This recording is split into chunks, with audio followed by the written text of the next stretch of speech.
Halo dan selamat datang di presentasi saya yang berjudul Our Conception of Love is Messed Up. Judul ini saya pilih karena saya melihat ada pergeseran besar dalam cara masyarakat memahami dan merasakan cinta, terutama sejak munculnya aplikasi kencan digital atau dating apps seperti Bumble. Melalui presentasi ini, saya akan membahas bagaimana cinta yang dulu dianggap sebagai hal yang emosional dan personal, kini mulai dikonstruksi oleh sistem digital yang sangat visual, cepat, dan terkurasi.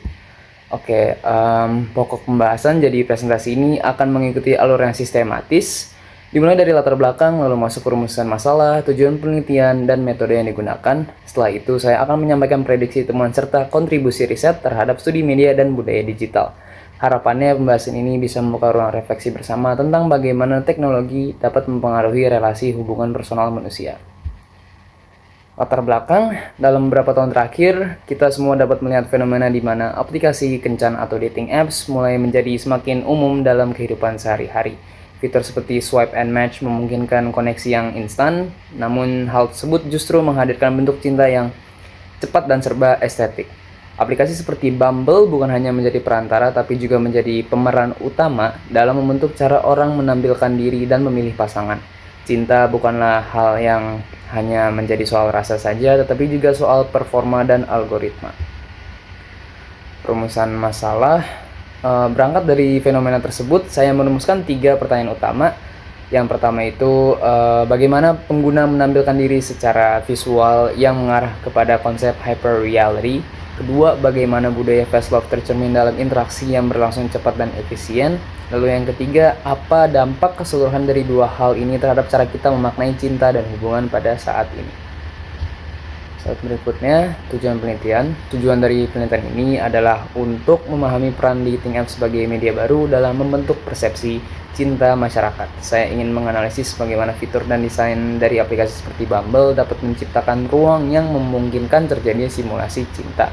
Selain itu, saya juga mengeksplorasi bagaimana fenomena fast love dan hyperreality ini dapat muncul dalam praktik interaksi sehari-hari antar pengguna. Berikutnya, metodologi penelitian. Penelitian ini menggunakan pendekatan kualitatif deskriptif dengan metode content analysis, di mana saya mengamati 100 profil pengguna Bumble dan menganalisis 2 aspek utama, visualisasi diri dan pola interaksi. Fokusnya bukan pada kuantitas data, melainkan pada kedalaman makna yang tergantung di dalam kedua poin tersebut. Berikutnya, jenis penelitian. Jenis penelitian ini adalah kualitatif deskriptif, yang dimana penelitian ini tidak bertujuan untuk mengukur atau menghitung secara statistik, melainkan untuk memahami konteks dan pola yang muncul dalam fenomena sosial tertentu. Dalam hal ini, bagaimana cinta direpresentasikan dalam ruang digital. Berikutnya adalah teknik pengumpulan data.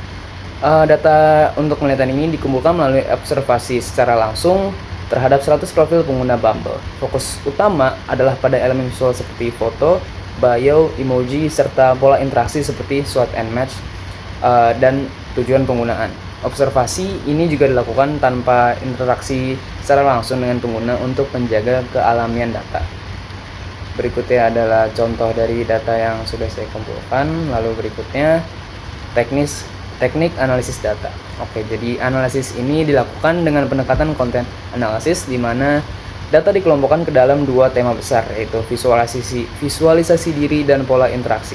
Visualisasi diri dianalisis dalam konteks hyperreality, yaitu bagaimana pengguna menampilkan versi paling ideal dari diri mereka masing-masing. Sementara pola interaksi dianalisis dalam kerangka fast love, yaitu kecenderungan untuk membentuk koneksi dengan cepat dan tanpa kedalaman emosional. Lalu berikutnya adalah prediksi temuan dan atau kontribusi riset. Temuan yang diprediksi adalah bahwa mayoritas pengguna menampilkan citra diri mereka masing-masing dari yang sudah dikurasi atau dipoles sedemikian rupa agar terlihat lebih menarik. Interaksi antar pengguna cenderung singkat, cepat, dan seringkali tanpa tujuan untuk jangka panjang. Lalu untuk kontribusi risetnya di sini adalah membuka pemahaman bahwa media baru bukan hanya sebuah alat komunikasi, tapi juga ruang yang membentuk norma baru tentang relasi dan cinta. Artinya, yang kita anggap cinta hari ini mungkin dibentuk oleh sistem digital yang sebenarnya tidak sepenuhnya netral.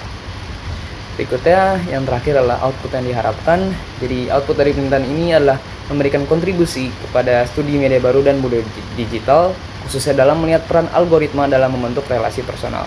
Saya berharap riset ini juga bisa memicu diskusi yang lebih luas tentang bagaimana teknologi dapat membentuk pengalaman manusia yang paling personal, yaitu rasa untuk mencintai dan dicintai. Oke, baiklah, itu saja dari presentasi saya. Terima kasih dan sampai jumpa.